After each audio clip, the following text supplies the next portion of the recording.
मेरे प्रिय भाई और बहनों, सभी लोगों को जय यीशु। आइए हम आज का वचन सुनते हैं जो संत मत्ती के सुसमाचार से अध्याय 18 और वचन संख्या 1 से लेकर 5 तक और 10 से लेकर 14 तक लिया गया है। आइए हम प्रभु का वचन सुनते हैं। प्रभु इस वचन के माध्यम से आपसे और आपके परिवार से कुछ कहना चाहता है। आइए हम वचन सुने। उस समय शिष्य ईसा के पास आकर बोले, स्वर्ग के राज्य में सबसे बड़ा कौन है? ईसा ने एक बालक को बुलाया और उसे उनके बीच खड़ा कर कहा, मैं तुम लोगों से यह कहता हूं, यदि तुम फिर छोटे बालकों जैसा नहीं बन जाओगे तो स्वर्ग के राज्य में प्रवेश नहीं करोगे। इसीलिए जो अपने को इस बालक जैसा छोटा समझता है वह स्वर्ग के राज्य में सबसे बड़ा है। और जो मेरे नाम पर ऐसे बालक का स्वागत करता है वह मेरा स्वागत करता है। सावधान रहो, उन नन्हों में एक को भी तुच्छ ना समझो। मैं तुमसे कहता हूं, उनके दूत स्वर्ग में निरंतर मेरे स्वर्गीय पिता के दर्शन करते हैं। तुम्हारा क्या विचार है? यदि किसी के 100 भेड़े हो और उनमें एक भी भटक जाए तो क्या वह उन 99 भेड़ों को पहाड़ी पर छोड़कर उस भटकी को खोजने नहीं जाएगा? और यदि वह उसे पाए तो मैं तुम्हें विश्वास दिलाता हूं कि उसे उन 99 भेड़ों की अपेक्षा जो भटकी नहीं थी उस भेड़ के कारण अधिक आनंद मनाया जाएगा। इसी तरह मेरा स्वर्गीय पिता नहीं चाहता कि नन्हों में से एक भी खो जाए। Hallelujah, hallelujah. मेरे प्रिय भाई और बहनों, आइए हम छोटा सा गीत गाते हैं। बच्चों के जैसे, नन्हों के जैसे यीशु के पास आओ, तुम्हें आनंद के स्रोत से, ज्ञान के स्रोत से यीशु पिलाएगा। बच्चों के जैसे, नन्हों के जैसे यीशु के पास आओ,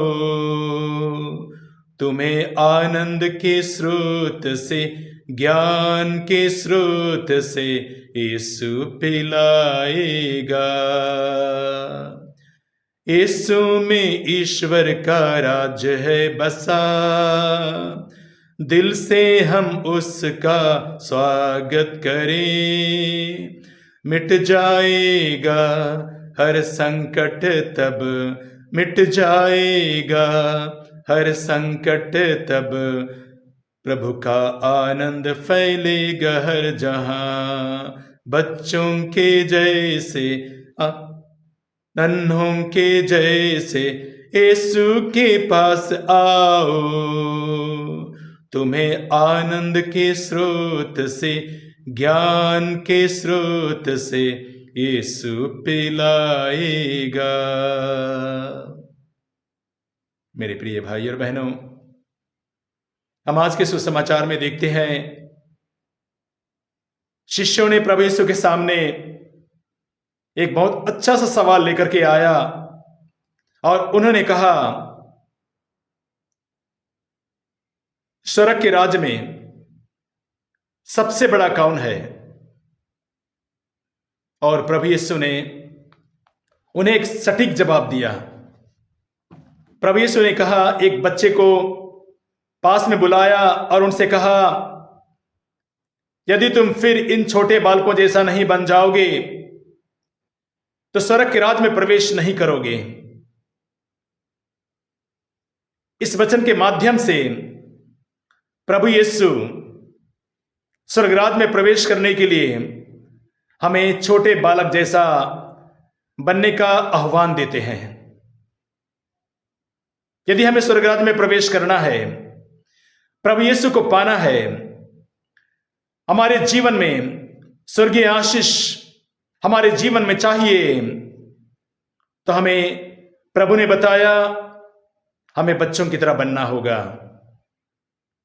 इसीलिए यदि हम हमारी जिंदगी में, यदि हमारे जीवन में घमंड होगा, हमारे अंदर में क्रोध होगा, हमारे अंदर में वासना होगा, हमारे अंदर में ईर्ष्या, जलन और हमारे अंदर में धन संपत्ति कमाने की एक जुनून होगा, तो हम स्वर्गराज में प्रवेश नहीं कर सकते हैं। क्योंकि हमारे अंदर में घमंड होगा और हम बड़ी बड़ी बातें करेंगे, हम बच्चों के समान बनना नहीं चाहेंगे।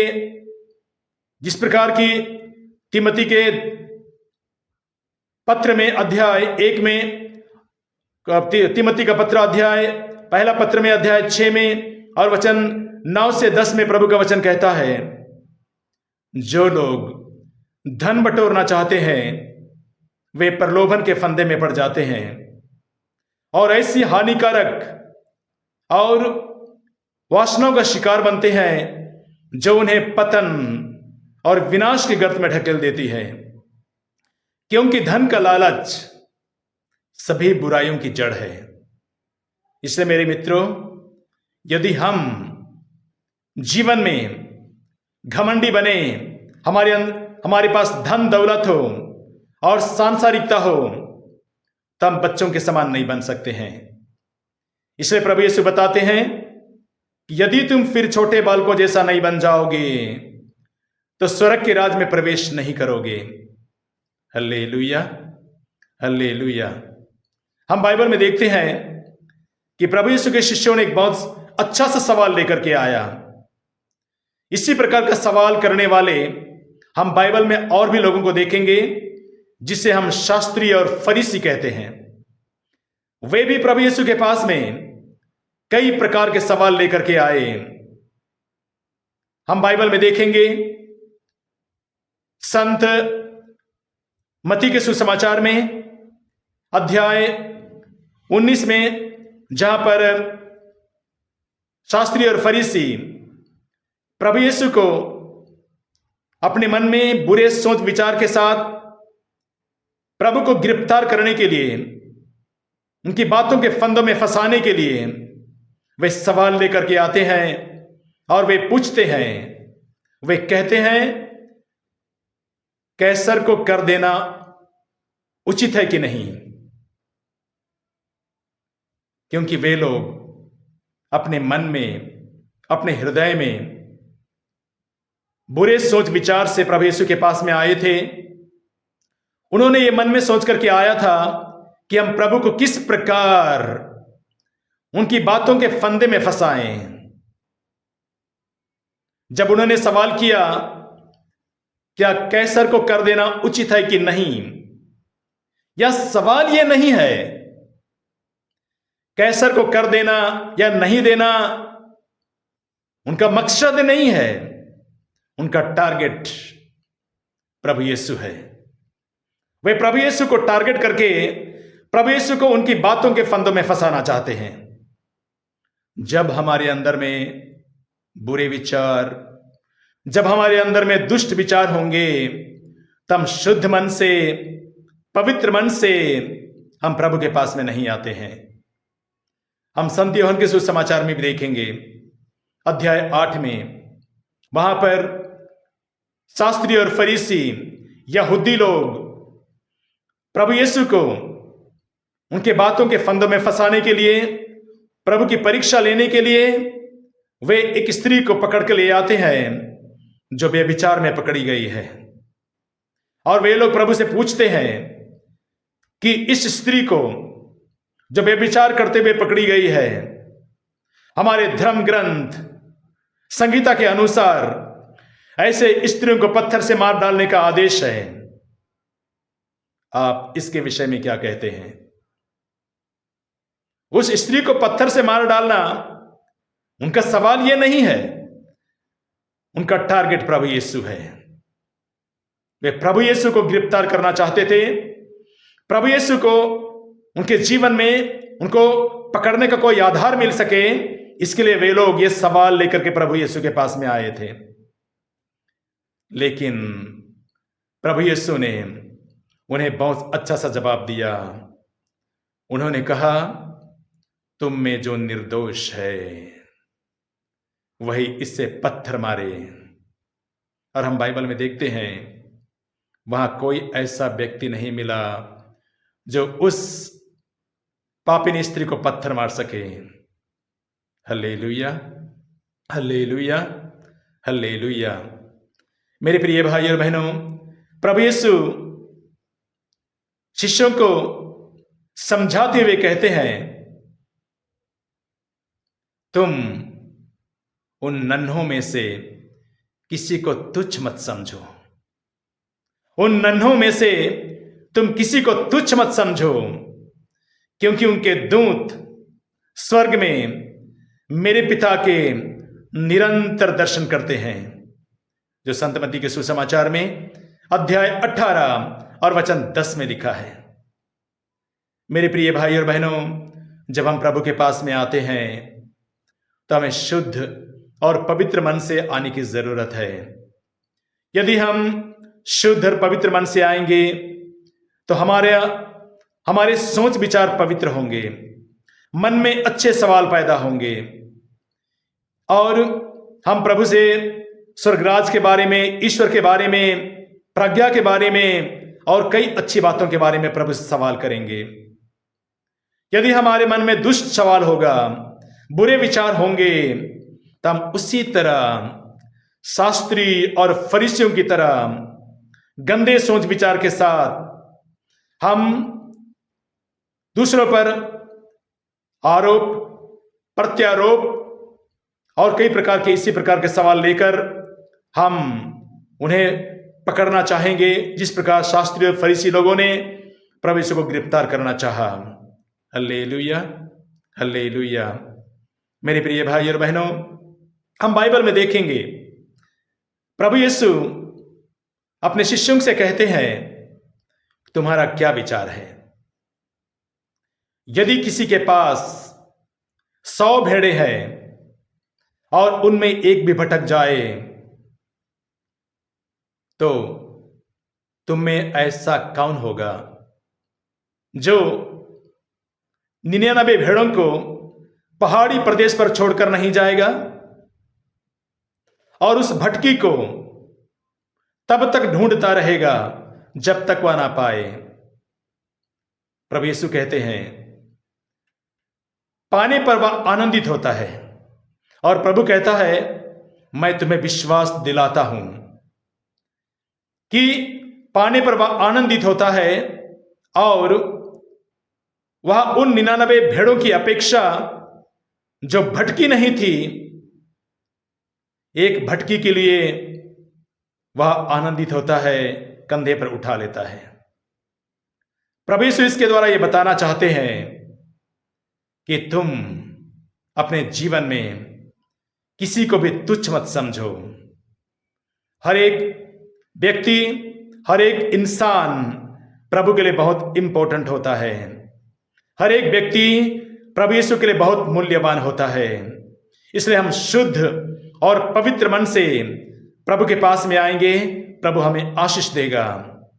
हम फिलिपियों के पत्र में अध्याय 2 में और वचन 14 और 15 में देखते हैं, जहां प्रभु यीशु कहते हैं, प्रभु का वचन कहता है, आप लोग भुनभुनाए और बहस किए बिना अपने सब कर्तव्य काम पूरा करें, जिससे आप निर्दोष और निष्कपट बने रहें और इस कुटिल और पथभ्रष्ट पीढ़ी में ईश्वर की सच्ची संतान बनकर आकाश के तारों की तरह चमके। जब हमारे मन शुद्ध होंगे, हमारा हृदय पवित्र होगा, तो हम अच्छे सवाल लेकर प्रभु के पास में आएंगे।